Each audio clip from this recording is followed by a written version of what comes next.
High বন্ধুরা, তোমরা সবাই কেমন আছো? আশা করছি সবাই অনেক ভালো আছো। আজ আমি তোমাদের জন্য খুবই মজাদার গল্প নিয়ে আসলাম। আশা করি গল্পটি শুনলে তোমাদের হয়ে যাবে। তাহলে মূল গল্পটি শুরু করি। আমার কাজের মেয়েটি আমাকে প্রতিদিন বলতো, ডাক্তার মেম সাহেব, নাইট শিফট করবেন না। আপনার ভাগ্যের শাস্তি আমাকেও পেতে হয়। আমি তার কথা বুঝতে পারিনি। একদিন আমি অসুস্থ ছিলাম, তাই অন্য কাউকে দায়িত্ব দিয়ে হঠাৎ তাড়াতাড়ি বাড়িতে চলে এলাম। আমার রুম থেকে চিৎকারের আওয়াজ আসছিল। রুমের দরজা খুলে সামনের দৃশ্য দেখে আমি চমকে উঠলাম, কারণ রুমে কাজের মেয়েটির সাথে আমার স্বামী। এবার আসল ঘটনাটি বলি। কিছুদিন থেকে দেখছি যে কাজের মেয়েটি বারবার আমার কাছে আসতো এবং কিছু না বলে ফিরে যেত। সে হয়তো আমাকে কিছু বলতে চায়। 4-5 দিন এমন করতে দেখে একদিন আমি তাকে জিজ্ঞেস করলাম, কলি, সব কিছু ঠিক আছে? তুমি কি আমাকে কিছু বলতে চাও? আমি ভেবেছিলাম যে তারা হয়তো টাকার প্রয়োজন, কারণ গরিব মানুষের তো এটাই সমস্যা, সবসময় তাদের টাকার প্রয়োজন হয়। তাই আমি তাকে জিজ্ঞাসা করলাম, তার টাকার দরকার কি না? তখন কলি বলতে লাগল, না মেম সাহেব, আমার টাকার দরকার নেই। আমি বরং আপনার সাথে অন্য কিছু নিয়ে কথা বলতে চেয়েছিলাম। আমি তার মুখে দুশ্চিন্তার রেখা স্পষ্ট দেখতে পাচ্ছিলাম। আমি তাকে বললাম, কলি, তাড়াতাড়ি বল, আমার ডিউটিতে যেতে দেরি হয়ে যাচ্ছে। কলি বলতে লাগল, আমি শুধু আপনাকে বলতে চাই আপনি নাইট ডিউটি করবেন না। আমি হতবাক আর একটু রাগের সাথে ওর দিকে তাকালাম আর জিজ্ঞেস করলাম, নাইট ডিউটি না করার মানে কি? আমাকে এমন উপদেশ দেবার জন্য আমাকে রাগান্বিত দেখেও আর কিছু না বলে দ্রুত সেখান থেকে চলে গেল। আমি ভাবলাম হয়তো আমি চলে যাওয়ার কারণে ওকে বেশি কাজ করতে হয়, সেজন্য আমাকে এসব বলছে। যাই হোক, অনেকদিন ধরে ওর আচরণে পরিবর্তন দেখতে পাচ্ছি। তাই ভাবলাম যে আমার ওর উপর নজর রাখা উচিত এবং ওর মনে কি চলছে তা জানা দরকার।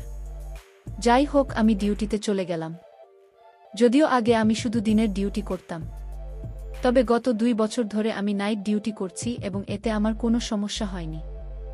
এখন বাচ্চারা বড় হয়ে গেছে এবং বাড়িতে কাজের মেয়ে কলি আছে। ওকে পুরো সময়ের জন্য রাখা হয়েছিল যাতে ও দিনরাত আমাদের বাড়িতে থাকে। সন্ধ্যায় তো আমার স্বামীও বাড়ি থেকে চলে যেত, তাই আমার কোনো চিন্তা ছিল না। কিন্তু গত কয়েকদিন ধরে কলিকে নিয়ে আমার মনে অদ্ভুত ভাবনা শুরু হয়েছে। সে হয়তো আমার আড়ালে খারাপ কিছু করছে। প্রায় আমার সহকর্মী মহিলাদের থেকে শুনতাম যে এমনই এক মহিলা তার বাড়ির কাজের মেয়ের হাতে ছেড়ে দেয় এবং তার স্বামী কাজের মেয়ের সাথে খারাপ আচরণ শুরু করে এবং তাকে লুকিয়ে বিয়ে করে। এই খবর শোনার পর থেকে আমি শান্তি পাচ্ছিলাম না। একদিকে আমার স্বামীর প্রতি আমার পূর্ণ বিশ্বাস ছিল যে আমার স্বামী আমার সাথে এমন কিছু করবে না, এবং কাজের মেয়েটির উপর বিশ্বাস ছিল, কারণ সে খুব ভদ্র। কিন্তু আবার ভাবলাম যে কারও বদলাতে সময় লাগে না। আমি আমার স্বামী এবং কাজের উপর নজর রাখার সিদ্ধান্ত নিলাম। আমি সকালে দেরি করে উঠতাম। আমি ভাবলাম যে আমার নিজেই উঠে তার জন্য নাস্তা তৈরি করা উচিত। কিন্তু সারা রাত ডিউটি করার পর এমন ক্লান্ত হয়ে যেতাম যে 5টায় বাসায় ফিরে গভীর ঘুমে তলিয়ে যেতাম আর উঠতে ভাল লাগত না।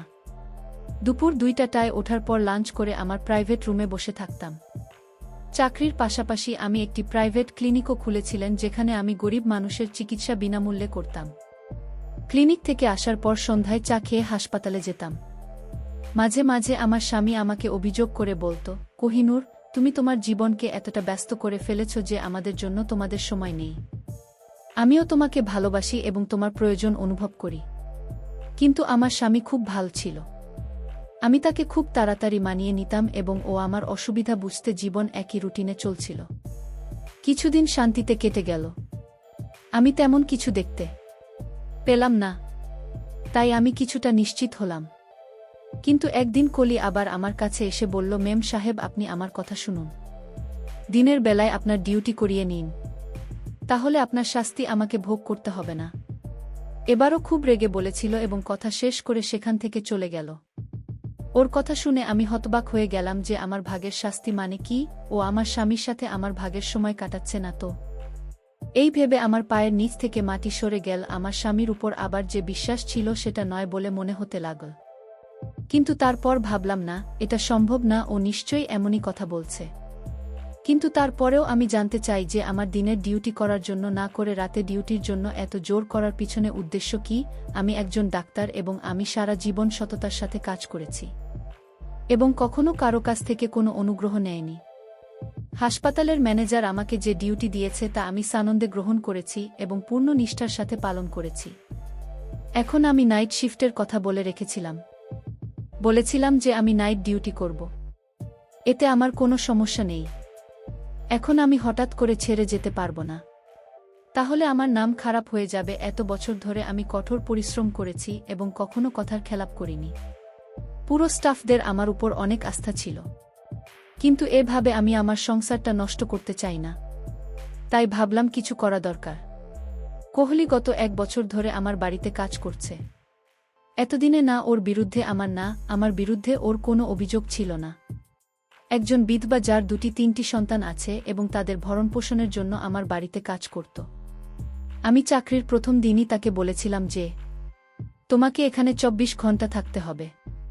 ওই সন্তানের নিয়ে কোনো চিন্তা ছিল না, কারণ ওর সন্তানের দেখাশোনা করার জন্য ওর বাবা মা ছিল এবং তারা গ্রামে থাকতেন, ও একাই আমাদের বাড়িতে থাকত। ওরা বেতন পেত, তা ওর গ্রামে পাঠিয়ে দিত। যদিও আমি ওকে অনেকবার বলেছিলাম যে তুমি চাইলে তোমার সন্তানদের এখানে নিয়ে আসতে পারো। তুমি যেখানেই থাকো তোমার সন্তানরাও সেখানে থাকবে। কিন্তু কেন জানি না ও রাজি ছিল না। ওর সাথে সময়টা ভালোই যাচ্ছিল, আজ পর্যন্ত কখনো কারো বিরুদ্ধে অভিযোগ করেনি। কিন্তু এখন গত কয়েকদিন ধরে খেয়াল করছি ওর আচরণ অদ্ভুত হয়ে গেছে। প্রতিবারই ওরা আমাকে একই কথা বলতে থাক, মেম সাহেব দিনের বেলা আপনার ডিউটি নিয়ে নিন আর রাতে বাসায় থাকুন। আমি কিছুই বুঝতে পারছি না রাতে বাসায় কি এমন হয় যার কারণে ও এত ঘাবড়ে যায়। এবং আমাকে এ কথা বলে একদিন এমন হয় যে আমি ডিউটিতে ছিলাম, এমন সময় হঠাৎ একজন নার্স আমার কাছে এসে বলল যে অনেক দূর থেকে একজন মহিলা আপনার সাথে দেখা করতে এসেছে। আমি জিজ্ঞাসা করলাম সে কি রোগী, কারণ এই সময় আমার ডিউটি ছিল। তখন সে বলল না, তিনি আপনার কোনো আত্মীয়। এই সময় আমার কোনো আত্মীয় আমার সাথে দেখা করতে ডিউটিতে আসতে পারে। ভাবতে ভাবতে বের হলাম। বাইরে গিয়ে দেখি একজন অচেনা মহিলা দাঁড়িয়ে আছে। আমি বিরক্ত সাথে তার দিকে তাকিয়ে জিজ্ঞেস করলাম, কে আপনি এবং আমার সাথে দেখা করতে চাইছেন কেন? তুমি কি ডাক্তার নিপুণ? আমি বললাম, হ্যাঁ আমি ডাক্তার নিপুণ। আমার কথা শুনে সে হঠাৎ তার মোবাইলের ক্যামেরা বের করে আমার ছবি ক্লিক করে হঠাৎ পালিয়ে গেল। আমি কয়েক সেকেন্ডের জন্য বুঝতে পারিনি কি হলো ব্যাপারটা, এবং যখন বুঝতে পারলাম তখন সে আমার থেকে দূরে পালিয়ে গেছে। আমি তার পিছনে জোরে দৌড়ালাম যাতে তাকে জিজ্ঞেস করতে পারি কেন সে আমার ছবি তুলছে এবং সে কে, কিন্তু সে খুব দ্রুত ছুটতে ছুটতে আমার নাগালের বাইরে চলে গিয়েছিল। আমি ফিরে এসে ভাবতে লাগলাম, এবং ভগবান, আমার সাথে এসব কি হচ্ছে? কে এই মহিলা? তার কেন এখানে এসেছি? লোকে জানে আমার কিছু একটা গড়বড় মনে হচ্ছে, যেন খারাপ কিছু হতে চলেছে। আমার ষষ্ঠ এনজিও বারবার আমাকে সংকেত দিচ্ছিল যে সম্ভবত আমার জীবনে কিছু খারাপ ঘটনা ঘটতে চলেছে। আমি এটা জানতাম যে আমি আমার ফ্যামিলি, কারণ রাতে ডিউটি করে খুব ক্লান্ত হয়ে পড়তাম আর সকালে দেরি করে ঘুম থেকে উঠতাম। আমি যখন ঘুম থেকে উঠি তখন আমার স্বামী অফিসে চলে গেছে এবং রাতে যখন আমি ডিউটিতে যাই তখনও সে অফিস থেকে আসে না। অদ্ভুত জীবন হয়ে গেছে অনেক দিন। আমার স্বামীর সাথে কথা হচ্ছিল না। আমি এটা অনুভব করতে পেরে সাথে সাথে মোবাইল বের করে আমার স্বামীকে কল করলাম। ভাবলাম অন্তত ফোনে কথা বলি, কিন্তু সে আমার ফোন ধরছে না। তখন আমি তার অফিসের নম্বরে কল করি এবং তার কলিগ আমাকে বলেন যে তিনি গত কয়েকদিন ধরে অফিসে আসছেন না। তার কথা শুনে আমি অবাক হয়ে গিয়েছি, সে অফিসে যাচ্ছে না। এই বিষয়ে আমার কোনো ধারণাই ছিল না। কিন্তু আশ্চর্যের বিষয় হলো যে প্রতিদিন অফিসের জন্য বাড়ি থেকে বের হতেন। তাহলে তিনি অফিসের নাম করে কোথায় যেতে পারেন? পরের দিন ছুটি নেওয়ার কথা ভাবলাম।